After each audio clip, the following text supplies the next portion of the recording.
Não. Eu acho que esse livro, você tem que tentar trazer ele para sua realidade. Então, foi bom você, apesar de mandar eu ler esse livro em 3 dias... te deu 3 dias? Me deu 3 dias. Porra! Você devia estar agradecido. É que você Você não já tá leu o agradecido. WhatsApp. Ele nem viu o É que WhatsApp. você não viu o você tem um... Mas você não veio o WhatsApp, eu queria saber quem confirmou.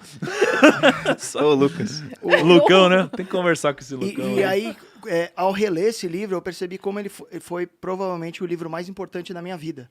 Porque o meu pai me deu esse livro, e meu pai é CLT, sempre foi, extremamente avesso ao risco. E ao ler esse livro, eu estava na escola, e eu sempre estudei nas melhores escolas. E eu não sabia que meu pai tinha dinheiro, porque a gente nunca conversou muito sobre dinheiro. Então eu sabia só que meu pai tinha o pior carro de todos da escola, então eu me achava pobre. E é muito louco isso. Se tem alguma coisa que eu vou mudar em termos de approach com meu filho, é de falar sobre dinheiro. Falar o quanto que eu ganho, falar o que eu tô pensando. Porque eu fiquei tanto tempo assim no escuro com meu pai que eu falei, primeiro, ele deve estar passando fome para fazer eu estudar no Bandeirantes, no Estoco, na PUC, que são colégios relativamente bem caros, né? E faculdade cara.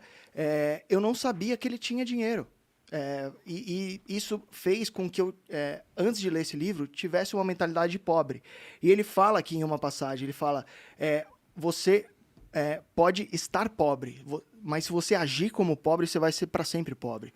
Então ele fala, o pai rico, em alguma passagem... Eu tô até com ela aberta aqui. Ele fala que, tipo, ele podia estar quebrado, mas ele nunca falava que ele era pobre. A frase específica é assim: há uma diferença entre ser pobre e estar quebrado. Aham. Estar quebrado é temporário, a pobreza é eterna. É isso. Muito foda. Era isso. Não, que eu tem uns trechos que ele fala. Imagina uma criança de 9 anos, que era o caso do Kiyosaki aqui, e ele conta, né? Meus 2 pais tinham atitudes mentais diferentes. Um acreditava que os ricos deviam pagar mais impostos para atender aos menos afortunados. O outro dizia, os impostos punem os que produzem e recompensam os que não o fazem.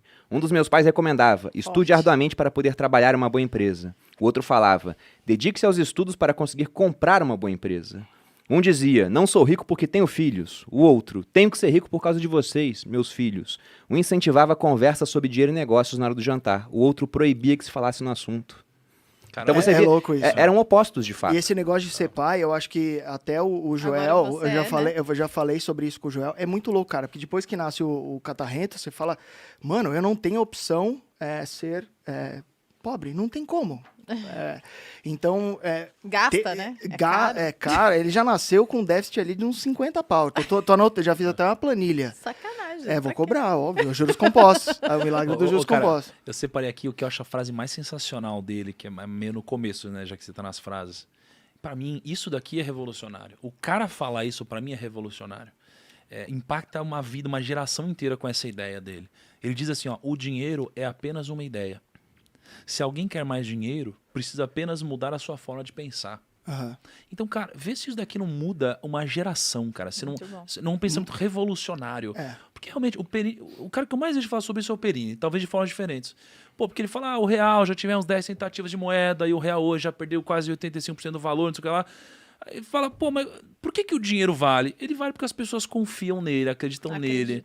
Então me diz se de fato o dinheiro não vale porque as pessoas acreditam que vale, logo o dinheiro é apenas uma ideia. Né? Por que o Bitcoin vale? As pessoas acreditam nisso. Então se você consegue criar uma ideia, mudar a sua perspectiva, você criou dinheiro. Né? Ele diz que você cria dinheiro. Né? Então, cara, esse pensamento é revolucionário. E ele diz que tudo começa aqui dentro, de fato. Mas não sou uma ótica espiritual. Sou uma ótica intelectual, né, cara? Isso é incrível. Tem uma passagem aqui que ele fala, o dinheiro vem e vai. Mas se tiver sido educado quanto ao seu funcionamento, você adquire poder sobre ele e começa a construir sua riqueza. Então, acho que tem tudo a ver com o que vocês estavam falando. Não, talvez eu já tenha tomado whisky demais. Não, né? você Só tá certo. quis falar uma frase. Mas, falando da estrutura do Quis livro... uma de efeito, Peraí, né? deixa eu... Aproveitando... Ai, Malu, tem uma pra você aqui. A Malu tá no sumário, já tá... Aproveitando as ideias de vocês sobre isso, pesquisar, o livro ele é extremamente simples, no seguinte quesito. A estrutura dele é uma introdução, 6 lições e depois algumas conclusões. Uhum. Eu vou falar aqui cada tópico das lições para a gente poder discutir Sim. esses assuntos. E tem um ponto muito interessante sobre esse livro, que eu vi agora relendo, porque fazia uns 10 anos que eu não lia. Que ele mescla DRE com balanço patrimonial, ou não? É também interessante, né? Nossa. Porque ele tenta simplificar algumas coisas. É que quando eu tinha Mas 14 ia anos falar eu não isso. consegui perceber É que eu acho que e isso hoje não eu vai dar um percebi. tesão nas pessoas Não pra vai, lerem, não. né? Falou em contabilidade, as pessoas vão embora. Desculpa ter acabado com a audiência do podcast. Vai, Perini. Mas o ponto é que tem coisas que ele fala aqui que eu tinha aprendido, mas eu aprendi há tanto tempo que sabe quando você repete tanto uma coisa que você julga que aquilo é seu? Sim. E não é meu, é dele.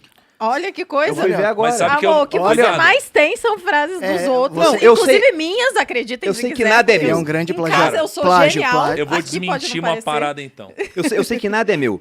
Pelo seguinte, eu sou 40% Sêneca, 30% Taleb, e eu descobri que tem uns 2% Kiyosaki ali, que Uns são umas 10% citações sou dele. eu. Aqueles 2% Acredito. vagabundo. Mas Vai. falando das É. citações dele, eu vou Mas- falar o ponto onde eu vi que aquilo eu tirei dele e eu não sabia.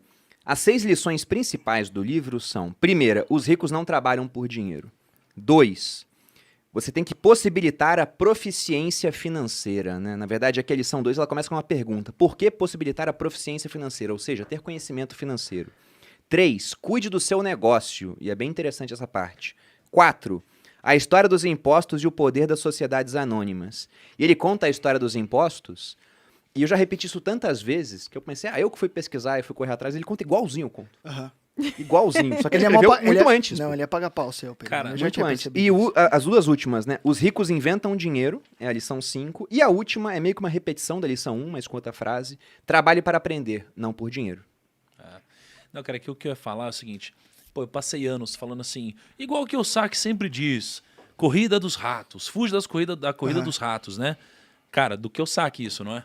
É, Não. Eu descobri que não é. tá brincando. Eu fiquei minha vida inteira citando que isso era do Kiyosaki, cara. É de outra pessoa? Aí eu tava lendo um livro antigão do Napoleon Hill. Ele já falava. E eu vi ele falando Rat Race. Cara, Napoleon Hill, muito antes. Eu falei, cara, porque o mundo inteiro acha que é do Kiyosaki. Porque ele deve falar Caramba. sempre. Mas Vamos- o Kiyosaki, Cara. ele aprendeu essa expressão com o pai rico, e o pai rico aprendeu com alguém, pô. Mas o pai rico existiu? Ele cita o Existiu. mas ele cita o Napoleão Hill em alguma parte ali. Ontem eu já Então tinha ele tomado uns leu Danone, também, mas é. eu acho que ele sugou, mas ele não deu o creditinho, né? Mas também Tinha não que dá ter, pra né? gente dar crédito, ao longo senão o do Bruno vai tempo, ficar o cara. dia inteiro assim, essa frase aqui é tal coisa, É não foda, dá, né? gente. Na Quem- dúvida, quem ele tem que dar o cita- crédito Quem pra cita a Sêneca. fonte sempre é água mineral, cara. Tá lá. Exatamente. Pô, se você repete a ideia 20 vezes, tu vai dar o crédito nas primeiras, depois, até porque as pessoas já ouviram, você vai acabar Sim. pulando alguma vez o E é crédito. por isso que na internet você tem que repetir sempre o que é seu mesmo, pra poder as pessoas saberem que Isso é é seu. bizarro. Fingir- Senão é, alguém fingir. pega e já É como, é como fingir autoridade, o né? Thiago sempre fala, o clichê é o clichê por um motivo, né, Thiago? É, Você não meu. fala isso? E eu lembro quando eu inventei essa. Você lembra quando incrível. inventou? É. Foda. O Perini copia muita frase minha, Pedro, você sabe. Ele tem esse problema. É um plagiador. né? Mas antes de começar a discutir as lições, lição por lição, você perguntou se o pai rico de fato existiu. E ele responde essa pergunta nessa edição comemorativa. Ele fala, muita gente pergunta se a história é real ou não.